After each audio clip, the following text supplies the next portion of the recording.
Hello दोस्तों, नमस्कार। स्वागत है आप सभी का विजडम पॉइंट पर। दोस्तों, हम देख रहे हैं हिंदी साहित्य से संबंधित एक महत्वपूर्ण श्रृंखला जो कि आधारित है घटना चक्र पर। दोस्तों, ये प्रश्नोत्तरी निश्चित रूप से आपके आगामी परीक्षाओं की दृष्टि से बहुत ही महत्वपूर्ण है। आप जानते हैं कि आने वाले दिनों में Hindi, TGT, PGT, LT grade mains, assistant professor, GIC, GDC आदि की परीक्षाएं प्रस्तावित हैं और इन्हीं परीक्षाओं को ध्यान में रखते हुए मैंने ये वीडियोस आपके समक्ष बनाते हुए प्रस्तुत किए हैं। उम्मीद करती हूँ कि आपको ये वीडियोस पसंद आ रहे होंगे। अगर आपको मेरे वीडियोस पसंद आते हैं तो प्लीज़ मेरे चैनल से जुड़ें, मेरे चैनल को सब्सक्राइब करें और अगर मेरे वीडियोस आपको पसंद आते हैं तो प्लीज़ मेरे वीडियोस को लाइक और शेयर भी ज़रूर करें। धन्यवाद। चलिए देखते हैं आज के इस प्रश्नोत्तरी का पहला प्रश्न, जो कि आधारित है हिंदी साहित्य के आदिकाल से। हिंदी साहित्य का आदिकाल जो है उससे संबंधित प्रश्न यहाँ पे दिए हुए हैं। बौद्ध धर्म से जुड़े हुए साहित्य की भाषा क्या है? बौद्ध धर्म से जुड़े हुए साहित्य की भाषा क्या है? ऑप्शन है लौकिक संस्कृति, वैदिक संस्कृत, प्राकृत या पाली। तो बौद्ध धर्म जिस भाषा में लिखे गए हैं, जिससे उनका संबंध है, वो है भाषा पाली भाषा। इस प्रश्न की व्याख्या देखते हैं। प्राकृत भाषा के विविध रूप हैं। उनमें पाली का संबंध बौद्ध धर्मों के ग्रंथों से है और अर्धमागधी का संबंध जैन धर्म के ग्रंथों से है। जहाँ जहाँ बौद्ध धर्म का प्रचार हुआ वहाँ वहाँ पाली भाषा पहुँची है और जैन धर्म के साथ में अर्धमागधी भाषा। प्राकृत भाषा को साहित्यिक महत्व पूर्व की तुलना में पश्चिम में अधिक प्राप्त हुआ और उसमें भी विशेष रूप से महाराष्ट्रीय प्राकृत का प्रधान रूप है। अगला प्रश्न है, निम्नलिखित में से अपभ्रंश प्रभावित हिंदी रचना कौन सी है? कौन सी रचना इसमें अपभ्रंश भाषा से प्रभावित है? ऑप्शन है खुमान रासो, ढोला मारू दोहा, भरतेश्वर बाहुबली रास या जय मयंक जस चंद्रिका। तो इस प्रश्न का सही उत्तर है ऑप्शन सी, भरतेश्वर बाहुबली रास। अपभ्रंश में रास नामक पहली सरस कृति भरतेश्वर बाहुबली रास है, जिसका प्रकाशन वर्ष है 1184 ईस्वी। मुनि जिनविजय ने इस ग्रंथ को जैन साहित्य की रास परंपरा का प्रथम ग्रंथ माना है। इसकी रचना शालिभद्र सूरि ने की थी। शालिभद्र सूरि ने पंच पांडव चरित रास की भी रचना की है और खुमान रासों के 43 छंद प्राप्त हुए हैं, जिसमें खुमान रासो जो रचना है उसके केवल 43 छंद में प्राप्त होते हैं। ढोला मारू रादूहा के कवि कल्लोल हैं। ढोला मारू रादूहा अपने मूल रूप में उपलब्ध नहीं है। यह एक लोक काव्य दोहाबद्ध था और मौखिक परंपरा में सुना तथा गाया जाता था। अगला प्रश्न है, अपभ्रंश प्रभावित हिंदी रचना कौन सी है? अपभ्रंश प्रभावित हिंदी रचना कौन सी है? ऑप्शन है भरतेश्वर बाहुबली रास, चंदन बाला रास, नेमिनाथ रास या वसंत विलास। तो इस प्रश्न का सही उत्तर है ऑप्शन ए, भरतेश्वर बाहुबली रास। अगला प्रश्न है, शालिभद्र सूरि की रचना का क्या नाम है? शालिभद्र सूरि की रचना का क्या नाम है? इस प्रश्न का सही उत्तर है ऑप्शन बी, भरतेश्वर बाहुबली रास। अगला प्रश्न है, पंच पांडव चरितरास के रचयिता कौन हैं? पंच पांडव चरितरास के रचयिता कौन हैं? ऑप्शन है शालिभद्र सूरि, आसग कवि, नरपतिनाल या दलपत विजय। तो इस प्रश्न का सही उत्तर है पंच पांडव चरितरास के रचयिता हैं ऑप्शन ए, शालिभद्र सूरि। अगला प्रश्न है, 11वीं शताब्दी में रचित लोक भाषा काव्य कौन सा है? ऑप्शन है जय मयंक जस चंद्रिका, उक्त व्यक्ति प्रकरण, राउरवेल या ढोला मारूरा दोहा। तो इस प्रश्न का सही उत्तर है ढोला मारू रादुहा, जो कि 11वीं शताब्दी में रचित एक लोक भाषा काव्य है। दूहा घड़ा पुराणाम अछई पंक्ति इसकी प्राचीनता की ओर संकेत करती है। मूलतः दोहों में रचित इस लोक काव्य को 17वीं शताब्दी में कुशल राय वाचक ने कुछ चौपाइयाँ जोड़कर विस्तार दिया है। अगर मौलिक रूप से देखा जाए तो ढोला मारू रादुहा के जो रचयिता कवि हैं उनका नाम है कवि कल्लोल, कि उनकी रचना है और यह 11वीं शताब्दी की रचना है। अपभ्रंश शब्द का सबसे पहले उल्लेख किसने किया है? अपभ्रंश शब्द का सबसे पहले उल्लेख किसने किया है? ऑप्शन है पाणिनि, नागार्जुन, पतंजलि या सरहपा। तो इस प्रश्न का सही उत्तर है ऑप्शन सी, पतंजलि जी ने अपभ्रंश शब्द का सबसे पहले उल्लेख किया था। इस प्रश्न की व्याख्या है कि अपभ्रंश शब्द का सबसे पहले उल्लेख महाभाष्यकार पतंजलि ने किया है, जिससे पता चलता है कि संस्कृत या साधु शब्द के लोक प्रचलित विविध रूप अपभ्रंश कहलाते थे। औहट्ट भाषा से तात्पर्य क्या है? ऑप्शन है ग्रामीण अपभ्रंश, परिनिष्ठित अपभ्रंश, ग्रामीण प्राकृत या परिनिष्ठित प्राकृत। तो इस प्रश्न का सही उत्तर है कि औहट्ट भाषा से तात्पर्य है ग्रामीण अपभ्रंश। औहट्ट अपभ्रष्ट शब्द का विकृत रूप है। इसे अपभ्रंश या अपभ्रंश का अपभ्रंश या परवर्ती अपभ्रंश कहा जाता है। औहट्ट अपभ्रंश एवं आधुनिक भारतीय आर्य भाषाओं के बीच की संक्रमणकालीन संक्रांतिकालीन भाषा है। इसका कालखंड 900 ईस्वी से 11वीं ईस्वी तक निर्धारित किया जाता है। औहट्ट को अपभ्रंश और पुरानी हिंदी, जिसको हम ग्रामीण अपभ्रंश के नाम से जानते हैं, उनके बीच की कड़ी माना जाता है। औहट्ट भाषा के प्रमुख रचनाकार हैं अब्दुल रहमान या अब्दुल रहमान, जिसकी रचना है संदेश रासक। दूसरे औहट्ट भाषा के जो विद्वान कवि हैं उनका नाम है दामोदर पंडित, जिनकी रचना का नाम है उक्ति व्यक्ति प्रकरण। ज्योतिरीश्वर ठाकुर, जिन्होंने वर्ण रत्नाकर नामक ग्रंथ लिखा है, और विद्यापति की कीर्ति लता नामक रचना औहट्ट भाषा की रचना के अंतर्गत ये आते हैं। ये 4 रचनाएं आती हैं। अन्य रचनाएं भी हैं, लेकिन प्रमुख रूप से ये रचनाएं औहट्ट भाषा की रचनाओं के अंतर्गत आती हैं। कौन कौन? अब्दुल रहमान की संदेश रासक, दामोदर पंडित की उक्त व्यक्ति प्रकरण, ज्योतिरीश्वर ठाकुर की वर्ण रत्नाकर और विद्यापति की कीर्ति लता। अगला प्रश्न है, औहट्ट में शिक्षा शब्द के लिए कौन सा रूप मिलता है? औहट्ट भाषा में शिक्षा शब्द के लिए कौन सा रूप मिलता है? ऑप्शन है शिक्षा, शिक्षा, शिक्षा या शिक्षा।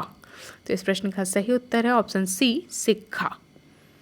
अपभ्रंश के परवर्ती रूप को औहट्ट नाम दिया गया है।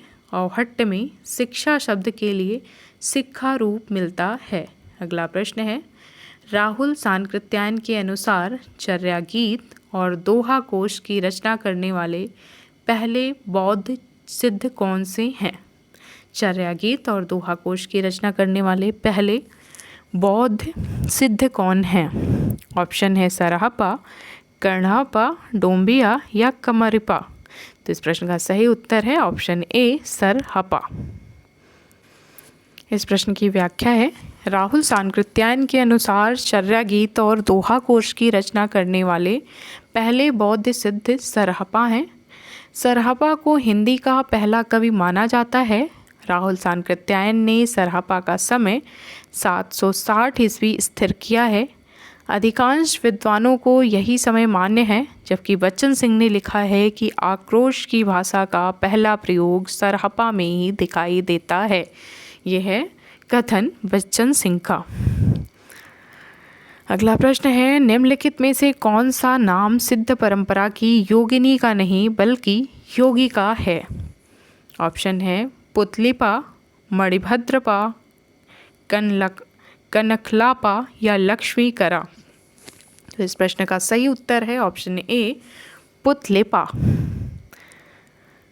सिद्ध साहित्य आदिकालीन हिंदी साहित्य की एक प्रमुख धारा है। सिद्धों की कुल संख्या 84 मानी जाती है, जिनमें मणिभद्रपा, लक्ष्मीकरा तथा कनखलापा योगिनी थी।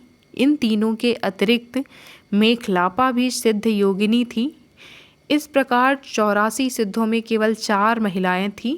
पुतलिपा भी सिद्ध कवि थे जो कि शूद्र वर्ण के माने जाते हैं। तो आपको याद रखना है कि सिद्धों की कुल संख्या 84 है, जिसमें से 80 पुरुष थे और 4 महिलाएं थीं।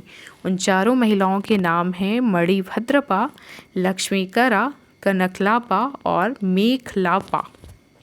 अगला प्रश्न है, अधिकांश साहित्यकारों के अनुसार हिंदी के प्रथम कवि कौन हैं? ऑप्शन है कबीर, सूरदास, सरहपाद या विद्यापति। तो इस प्रश्न का सही उत्तर है ऑप्शन सी सरहपा। अधिकांश साहित्यकारों के अनुसार हिंदी के प्रथम कवि का नाम सरहपाद है। वे सिद्धों में सबसे पुराने सिद्धों के प्रथम कवि माने जाते हैं। राहुल सांकृत्यायन ने 8वीं शताब्दी ईस्वी के सरहपाद को हिंदी का प्रथम कवि माना है। ये आप समय भी देख लीजिए, राहुल सांकृत्यायन जी ने 8वीं शताब्दी ईस्वी के सरहपाद को हिंदी का प्रथम कवि माना है। उनका मूल नाम था राहुल भद्र और उनके सरहपा, सरोज वज्र, पद्म तथा पद्म वज्र नाम भी मिलते हैं। वे बौद्ध धर्म की वज्रयान और सहजयान के प्रवर्तक तथा 84 सिद्धों में से एक थे। उनकी कविता में अपभ्रंश का साहित्यिक रूप छूट गया है तथा बोलचाल की भाषा, जो आरंभिक हिंदी है, प्रयुक्त हुई है। सरहपाद की रचनाओं का संपादन राहुल सांकृत्यायन जी ने दोहा कोश नाम से किया है। इनसे जुड़े हुए अन्य महत्वपूर्ण तथ्य हैं, डॉक्टर गणपत चंद्र गुप्त ने शालिभद्र सूरि को हिंदी का प्रथम कवि माना है। डॉक्टर रामकुमार वर्मा जी स्वयंभू को हिंदी का प्रथम कवि स्वीकार करते हैं। हिंदी के किस इतिहासकार के मतानुसार शालिभद्र सूरि हिंदी के प्रथम कवि हैं? देखिए प्रश्न आ गया, कौन से ऐसे इतिहासकार हैं जिन्होंने शालिभद्र सूरि जी को हिंदी का पहला कवि माना है? ऑप्शन है डॉक्टर गणपत चंद्र गुप्त, doctor Nagendra, doctor Ramkumar Verma, doctor Dhirendra Verma. तो इस प्रश्न का सही उत्तर है ऑप्शन ए डॉक्टर गणपत चंद्र गुप्त जी ने अपने इतिहास ग्रंथ हिंदी साहित्य का वैज्ञानिक इतिहास में शालिभद्र सूरि को हिंदी का प्रथम कवि माना है। अगला प्रश्न है, सिद्धों का प्रथम कवि कौन है? तो इस प्रश्न का सही उत्तर है सरापा, जो कि सिद्धों के प्रथम कवि माने जाते हैं और सिद्धों में सबसे पुराने भी माने जाते हैं। इन सिद्ध कवियों में कौन से सर्वप्रथम माने जाते हैं? ऑप्शन दिया गया है लुइपा, गढ़हपा, सरहपा, उपर्युक्त में से एक से अधिक या उपर्युक्त में से कोई नहीं। तो इस प्रश्न का सही उत्तर है सब सिद्ध कवियों में सर्वप्रथम माने जाते हैं सरहपा जी, ऑप्शन सी। सिद्धों में सबसे पुराने कौन थे? ऑप्शन है नरोपा, सरहपा, गोरक्षपा या लुइपा। इस प्रश्न का सही उत्तर है ऑप्शन बी सरहपा। सरहपाद को हिंदी का प्रथम कवि कौन मानता है? सरहपा को हिंदी का प्रथम कवि कौन मानता है? ऑप्शन है रामकुमार वर्मा, आचार्य रामचंद्र शुक्ल, हजारी प्रसाद द्विवेदी या पंडित राहुल सांकृत्यायन। तो इस प्रश्न का सही उत्तर है पंडित राहुल सांकृत्यायन जी सरहपा को हिंदी का प्रथम कवि मानते हैं। अगला प्रश्न है, राहुल जी ने हिंदी भाषा का प्रथम कवि किसे स्वीकार किया है? फिर से वही प्रश्न है, रिपीटेड प्रश्न है। इस प्रश्न का सही उत्तर है ऑप्शन सी सरहपा। अगला प्रश्न है, हिंदी का प्रथम कवि कौन है? सेम वही प्रश्न और इस प्रश्न का सेम वही उत्तर सरहपा। अगला प्रश्न है, स्वयंभू को हिंदी का पहला कवि कौन मानते हैं? ऑप्शन दिया गया है राम कुमार वर्मा, रामचंद्र शुक्ल, हजारी प्रसाद द्विवेदी या राहुल सांकृत्यायन। तो इस प्रश्न का सही उत्तर है स्वयंभू को हिंदी का प्रथम कवि मानने वाले जो इतिहासकार हैं उनका नाम है राम कुमार वर्मा, ऑप्शन ए। अगला प्रश्न है, सहजयान के प्रवर्तक कौन है? सहजयान जो एक धारा है उसके प्रवर्तक कौन है? ऑप्शन है सरहपा, सबरपा, लिपा या कर्णपा। तो इस प्रश्न का सही उत्तर है ऑप्शन ए, सहजयान धारा के प्रवर्तक हैं सरहपा, ऑप्शन ए।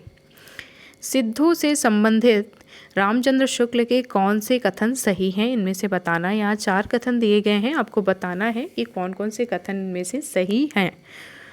पहला कथन है, वज्रयान में आकार महासुखवाद का प्रवर्तन हुआ, यानी कि वज्रयान में आकर महासुखवाद का प्रवर्तन हुआ। नाथपंथ सिद्धों की परंपरा से नहीं निकला है, गलत है ये। वज्रयान में आकर महासुखवाद का प्रवर्तन हुआ, ये सेंटेंस सही है। नाथपंथ सिद्धों की परंपरा से नहीं निकला है, तो ये बात बिल्कुल गलत है। अगला तीसरा जो स्टेटमेंट है कि सिद्धों का साहित्य शुद्ध साहित्य के अंतर्गत नहीं आता है, एकदम सही कथन है। और सिद्धों की वानियाँ सांकेतिक नहीं हैं, ये भी गलत है। तो इस प्रकार से पहला और तीसरा कथन आचार्य रामचंद्र शुक्ल जी का सही है।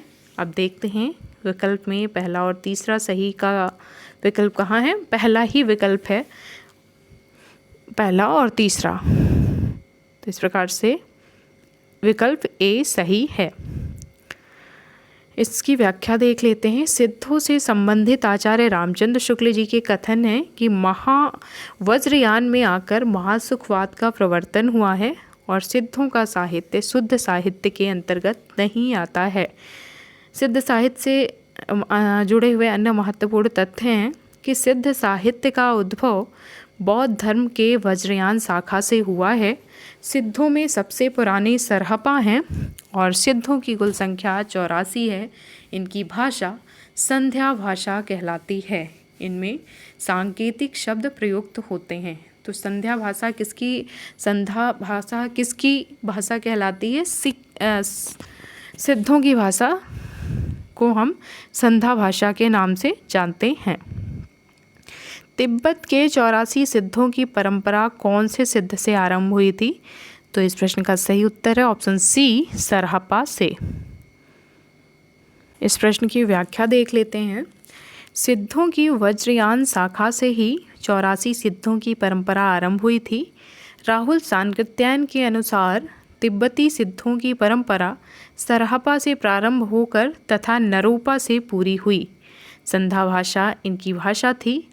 बौद्ध धर्म के विकृत रूप से इनका उद्भव हुआ था। सिद्ध जो है बौद्ध धर्म के विकृत रूप से इनका उद्भव हुआ था। श्री पर्वत इनका प्रधान केंद्र था। इनकी जो रचनाएं हैं सिद्धों से जुड़ी हुई वो दोहा, कोश और चर्यापद हैं। सिद्धांत चर्चा के ग्रंथ हैं साधन समुच्चय, आदि कर्म प्रतीप और मंजूश्री मूल कल्प। सिद्ध साहित्य से जुड़े विद्वान वेंडल, हर प्रसाद शास्त्री, राहुल सांकृत्यायन और मोहम्मद शहीदुल्ला हैं। तो दोस्तों ये था हमारा आज का वीडियो। उम्मीद करती हूँ कि आपको पसंद आया होगा। मिलते हैं अपने अगले वीडियो में, तब तक के लिए नमस्कार।